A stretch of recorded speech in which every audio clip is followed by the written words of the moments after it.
Jezus je uporabil provokativno metaforični jezik, da bi ljudje spoznali, kdo on je. Jaz sem živi kruh, ki sem prišel iz nebes. To je zvenelo zelo predrzno in celo bogokletno.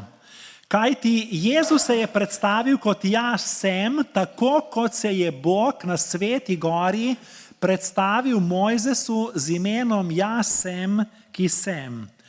To presega naše človeško razumevanje in naše izkušnje.